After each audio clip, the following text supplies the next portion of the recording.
So welcome back to the channel guys. आज हमारे सामने है इको का 7 सीटर पेट्रोल वर्जन। बेसिकली ये गाड़ी उनको डेडिकेट होती है जिनके पास एक प्राइस पॉइंट कम है और रियलिटी में वो एक 7 सीटर कार चाहते हैं जिसके अंदर उनका इतना मेजर प्राइस पॉइंट नहीं है कि हाँ वो ज़्यादा पैसा लगाना चाहें गाड़ी पे। 10 लाख से बिल्कुल ही नीचे बजट है और एक MPV चाहते हैं जो मल्टीपर्पज़ व्हीकल हो उनका, और साथ ही साथ एक फैमिली व्हीकल भी हो और उसको वो कमर्शलाइजेशन में भी यूज़ करना चाहते हैं, साथ ही साथ एक फैमिली पर्पस के लिए भी यूज़ करना चाहते हैं।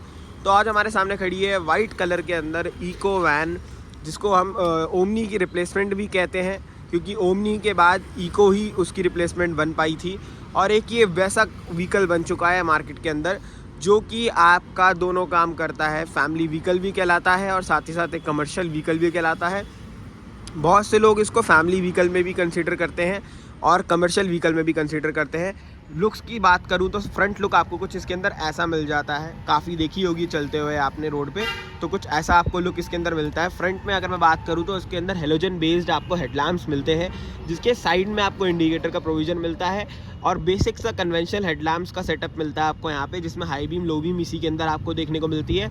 नीचे की तरफ अगर मैं बात करूँ तो फॉग लैम्प की प्लेसमेंट दे रखी है शोरूम ने या कंपनी ने, और आप शोरूम से एज ए एसेसरीज़ यहाँ पे फॉग लैम्प फिट करवा सकते हैं अगर आप चाहते हैं, या आफ्टर मार्केट जाके भी आप फिट करवा सकते हैं। मैट ब्लैक फिनिश के अंदर इसके अंदर बम्पर आपको देखने को मिलता है। तो एज सच अगर मैं बात करूँ तो यहाँ पे एक थोड़ा सा रगेड लुक ज़्यादा मिलता है गाड़ी के अंदर in comparison to a premium look. और यहाँ पे अगर मैं बात करूँ तो फ्रंट ग्रिल आपको कुछ यहाँ पे ऐसे मिल जाती है सुजुकी के लोगों के साथ। नीचे बात करूँ तो यहाँ पे आपको नंबर प्लेट लाइटिंग, जो नंबर प्लेट है वो आपको यहाँ पे देखने को मिलेगी। बाकी एक डिसेंट इनफ यहाँ पे आपको लुक देखने को मिलेगा फ्रंट से। अब बात आ जाती है इसके इंजन की। इंजन इसके अंदर आपको 1200 सीसी का इंजन मिलता है, काफ़ी शानदार इंजन मिलता है। बट वो इंजन है कहाँ पे, पहले तो अंडर द हुड हम चेकआउट करते हैं कि अंडर द हुड इसके अंदर क्या आपको मिलता है। तो अंडर द हुड अगर हम खोलते हैं तो यार अंडर द हुड में तो यहाँ कुछ हमें मिलता ही नहीं है। सिर्फ एक रेडिएटर फ़ैन मिलता है, वॉशर फ्लूइड मिल जाता है, कूलेंट मिलता है, ब्रेक ऑयल मिल जाता है, बट और कुछ भी यहाँ पे आपको देखने को मिलता ही नहीं है। क्योंकि बेसिकली गाड़ी का जो इंजन होता है वो तो यहाँ पे आपको देखने को मिलता ही नहीं है और बिल्कुल एक खोखला सा हिसाब किताब यहाँ पे आपको देखने को मिलता है, जिसके अंदर आपको बेसिकली जो इंजन है ना वो यहाँ पे आपको देखने को नहीं मिलता, वो कहीं और मिलता है, वो मैं आपको दिखाता हूँ। तो जो इसके अंदर जो इंजन आपको देखने को मिलता है वो ड्राइवर साइड सीट के नीचे मिलता है। बेसिकली इसको काफ़ी उठा के लगाया जाता है सीट को, और प्रॉपर जो इंजन की प्लेसमेंट है वो ड्राइवर साइड जो सीट है उसके जस्ट नीचे रखी जाती है। 1200 सीसी का 4 सिलेंडर इंजन मिलता है। मैं आपको अभी खोल के दिखा नहीं सकता क्योंकि काफ़ी मशक्क़त का काम है उसे खोलना और बंद करना, तो यहीं से समझ लो 1200 सीसी का 4 सिलेंडर इंजन मिलता है इसके अंदर, जो 80 bhp और 104 Nm का टॉर्क निकाल देता है और 19 की माइलेज यहाँ पे आपको ये दे देता है। और ये जो वेरिएंट है इको का, ये एक स्टैंडर्ड वेरिएंट है, इसका STD वेरिएंट है जो कि 7 सीटर ऑप्शन के साथ आपको दिखता है पेट्रोल में। बट इसके अंदर एक कॉम्प्लिकेशन भी है, पहले तो मैं बैठ जाता हूँ उसके बाद आपको दिखाता हूँ। सबसे बड़ी बात तो देखो इसके अंदर एक नेगेटिव पॉइंट ये है कि जो मैं बात कर रहा था ना सबसे मेजर नेगेटिव पॉइंट की, एक ड्रॉबैक की, वो इसके अंदर ये है कि ये जो वेरिएंट आपको दिखता है 7 स्टैंडर्ड, जो 7 सीटर स्टैंडर्ड वेरिएंट है, इसमें यहाँ पे AC भी नहीं आपको देखने को मिलेगा बट पर्टिकुलरली। तो ये एक नेगेटिव पॉइंट है अगर आप इस वेरिएंट को परचेज़ करते हैं, क्योंकि AC आपको बहुत ही ज़्यादा ज़रूरी एक चीज़ है जो चाहिए ही होती है हर एक कस्टमर को। मैं बात करूं आज के टाइम पे जब गर्मी इतनी पड़ती है और गाड़ी के अंदर AC ही ना हो तो बहुत ज़्यादा दिक्कत आती है। 6,20,000 के आसपास का ये वेरिएंट है, और अगर मैं 6 लाख रुपए आपको बोलता हूँ खर्च कर ही रहे हो तो फिर तो इसका एक AC वाला वेरिएंट और आता है, वो ले लो क्योंकि वो ज़्यादा परफेक्ट रहेगा आपकी फैमिली के लिए, आपके डेली यूज़ के लिए। क्योंकि हिल स्टेशन पे तो ये ठीक है, आपको AC की ज़रूरत नहीं है, बट गाड़ी के अंदर एटलीस्ट AC होना चाहिए। आपको ज़रूरत हो या ना हो, कभी ज़रूरत पड़ जाए अचानक से, तो वहाँ पे AC ज़रूर से होना चाहिए गाड़ी के अंदर। तो वो चीज़ है यहाँ पे, ये चीज़ काफ़ी ज़्यादा एक कमी है गाड़ी के अंदर जो मुझे लगता है कि कंपनी ने कर रखी है और वो सुधारी जा सकती है कि स्टैंडर्ड AC तो दे ही दो यार। इतनी बड़ी गाड़ी तुम बना रहे हो, एक फैमिली व्हीकल बना रहे हो, तो इसके हिसाब से अगर कोई एक फैमिली पर्सन इसे ख़रीदता है तो इस वेरिएंट को वो ख़रीद ही नहीं सकता, क्योंकि इसके अंदर AC नहीं है, बेसिक रिक्वायरमेंट नहीं है एक फैमिली की या फिर एक कार की मैं बात करूँ। यहाँ पे अगर मैं बात करूँ तो पहली बात तो देखो नॉर्मल की मिलती है, वही चलती हुई आई हुई ट्रेडिशनल की मारुति की, कोई आपको सेंटर लॉकिंग देखने को नहीं मिलती।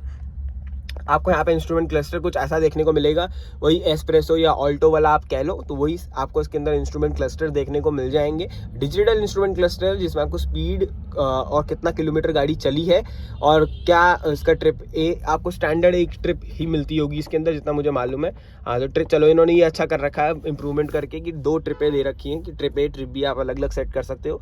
और यहाँ पे फ्यूल इंडिकेशन आपको देखने को मिल जाता है और वार्निंग लाइट्स मिल जाती है। और बेसिक फीचर्स में अगर मैं यहाँ पे बात करूँ तो आपको एयर बैग 2 यहाँ पे देखने को मिल जाते हैं, एक ड्राइवर साइड एक को ड्राइवर साइड।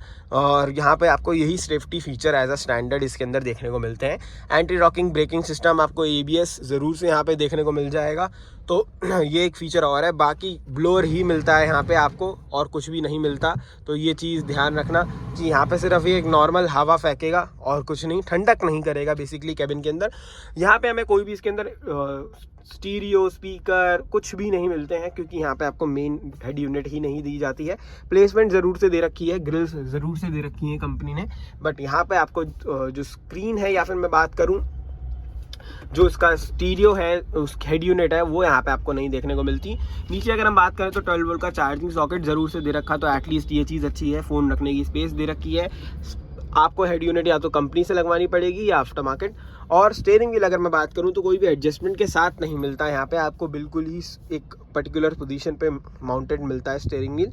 और जो AC वेंट्स के कंट्रोल है ना, रियलिटी में इन्होंने बिल्कुल ही इतने रेट्रो फील के साथ कर रखे हैं। मेरे पास 2008 वैगनआर है और उसके अंदर आते हैं ये AC वेंट साइड वाले, तो रियलिटी में 2023 चल रहा है आज के डेट पे और वही AC वेंट्स आज भी यूज़ कर रहे हैं, वही साइड में शीशे डाउन करने वाला सिस्टम जो मेरी वैगनआर के अंदर है बेसिकली। तो यही अनलॉक लीवर्स उसके अंदर है, मतलब ऐसा लग ही नहीं रहा कि एक नई 2023 वाली गाड़ी के अंदर बैठा हूँ, ये सिर्फ एक इंस्ट्रूमेंट क्लस्टर छोड़कर। बाकी अगर मैं बात करूँ तो वही रेट्रो फील यहाँ पे मेरे को देखने को मिल रहा है गाड़ी के अंदर। टिक टिक टिक टिक आपको यहाँ देखने को मिल जाएगी। मतलब एक बेसिक कार है जिसको 7 सीटर गाड़ी चाहिए, सस्ते में चाहिए और बहुत ही प्राइस कम है, बहुत ही बजट कम है उसका। AC भी उसे फिर रिक्वायरमेंट में नहीं है कि यार छोड़ मैं AC भी नहीं चाहिए मेरे को, तो मेरे को गाड़ी दे दो 6 लाख रुपए में, तो 6 लाख रुपए में आप अपने घर पे ये 7 सीटर गाड़ी लेके जा सकते हैं। पीछे भी चलते हैं इसके पहले कि पीछे भी स्पेस आपको क्या मिलती है रियलिटी में, 7 सीटर गाड़ी है या नहीं, वो भी चेकआउट करते हैं। बाकी अगर यहाँ पे मैं बात करूँ तो डैशबोर्ड में आपको डिसेंट इनफ यहाँ पे स्टोरेज स्पेस देखने को मिल जाएगी। और यहाँ पे एटलीस्ट इन्होंने ये चीज़ अच्छी कर रखी है कि यहाँ पे एक प्योर लेदर वाली फिनिशिंग में आपको क्लोथिंग मिल जाती है। जो मैं बात करूँ एक लेदराइट ट्रीटमेंट, जो सस्ता लेदर कह सकते हो आप, ये ऐसा कुछ फिनिशिंग आपको यहाँ देखने को मिल जाती है।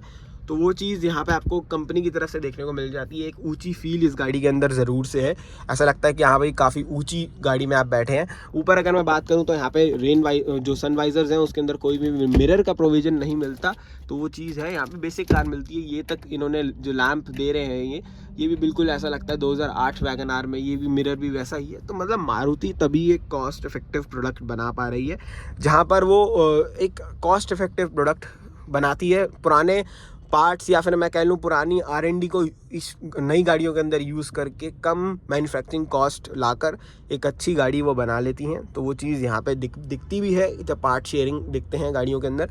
नॉर्मल हेडलैम्प कंट्रोल्स आपको देखने को मिलते हैं, नॉर्मल वाइपर कंट्रोल्स देखने को मिलते हैं। मीटर मैंने आपको दिखाई दिया, सिर्फ एक यहाँ पे मेजर चेंज मीटर का ही है दिखता है आपको।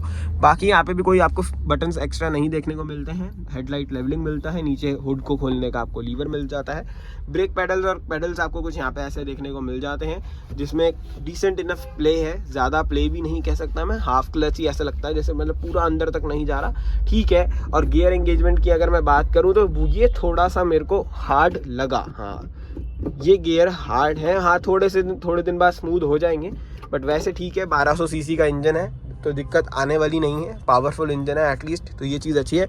और ड्राइवर साइड सीट कहाँ से एडजस्ट होती है, मैं तो खुद देख के हैरान हूँ कि लीवर यहाँ से ये एडजस्टमेंट करता है। तो ये चीज़ है कि हाँ ठीक है, एक डिसेंट इनफ कार उन्होंने बना दी है जो आपको एक 7 सीटर ऑप्शन में मिल जाती है। चलते हैं रेयर स्पेस में, देखते हैं रेयर स्पेस कैसी आपको देखने को मिलती है। रेयर में आपको जो इसके अंदर सीटिंग पोस्चर मैं कह लूँ सीटिंग कैपेसिटी मिलती है या सीट की अलाइनमेंट मिलती है, वो ऐसे मिल जाती है कि 2 सीट्स आपको यहाँ देखने को मिलती है, वहाँ से आपको एक पैसेज मिलता है रेयर में 2 सीट्स में जाने का। तो यहाँ पे आपको 2, 4, 5 और 6 और 7 पीछे कंपनी कहती है कि 3 बंदे आराम से बैठ सकते हैं, तो वो चीज़ है। बाकी यहाँ पे आप 2 ही बैठा सकते हैं। अब चाहे तो यहाँ पे भी एक बेंच सीट हो सकती थी, तो कैपेसिटी और बढ़ सकती थी, क्योंकि एक सीट में आराम से एक बंदा और बैठ सकता था, बट उन्होंने वो जगह जाने के लिए छोड़ दी। आफ्टर मार्केट को जुगाड़ करके आप ज़रूर से लगा सकते हैं। बाकी पीछे भी यहाँ पर भी जो डोर मिलते हैं आपको, वो स्लाइडिंग डोर्स मिलते हैं, तो भाई पूरी जान लगानी पड़ती है इसको खींचने के लिए भी। तो कुछ ऐसा ये बंद होता है, मतलब पूरी जान लगा के बंद होते हैं। रोल डाउन विंडोज़ आपको ज़रूर से मिल जाती हैं, तो ये चीज़ अच्छी है। पावर विंडोज़ नहीं मिलती, बट रियलिटी में पावर विंडोज़ है। ये असल किस्म की पावर विंडोज़ हैं जो कि आपको इसके अंदर देखने को मिलेंगी। बाकी स्लाइडिंग डोर्स मिलते हैं, जो कि इको वैन की या फिर मैं ओमनी वैन की पहचान कह सकता हूँ। और यहाँ पर आपको कुछ लेग स्पेस ऐसी मिल जाती है, जिसमें लेग स्पेस डिसेंट इनफ ही है, क्योंकि अगर ड्राइवर की हाइट बड़ी होगी तो यार वो पीछे करेगा तो थोड़े बहुत घुटने टच होंगे, मेरे भी और उसके भी। यहाँ पे आपको एक बॉटल होल्डर मिल जाता है, जो आपको एक यूटिलिटी स्पेस का अनुभव करवाएगा। नीचे एक डिसेंट इनफ फ्लोर स्पेस मिलती है। फ्लोर बेड बिल्कुल प्लेन है, तो यहाँ दिक्कत आपको यहाँ पे बिल्कुल नहीं आएगी। बस एक ही दिक्कत है यार, यहाँ पे AC नहीं मिलता आपको।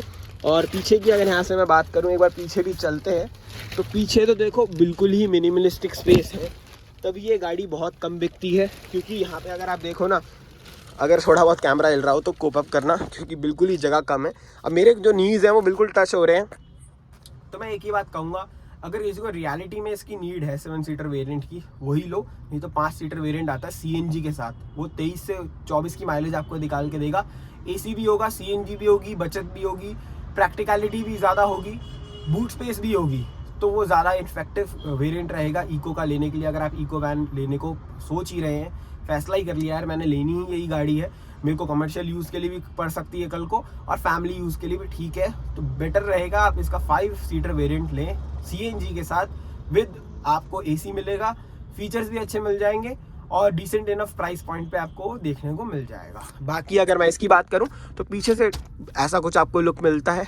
अब अगर इसके अंदर AC आता भी ना, तो सिर्फ और सिर्फ जो वेंट्स हैं वो सामने डैशबोर्ड के ऊपर दे रखे हैं, पीछे कोई वेंट्स है ही नहीं। यहाँ पे अगर आप देखो, सिर्फ एक लैंप इन्होंने यहाँ पे दे रखा है, हेलोजन लैंप, और कुछ भी नहीं है।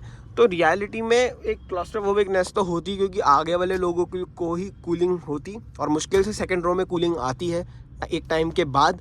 तो पीछे तक तो 3rd रो में तो कुछ पता ही नहीं। तो इन्होंने एटलीस्ट ये दे दिया कि पूरा आप शीशे जो साइड के हैं वो रोल डाउन कर लो, और एक ठंडी ठंडी हवा का या फिर गर्म हवा अगर उस टाइम के हिसाब से है तो उसके मज़े लो।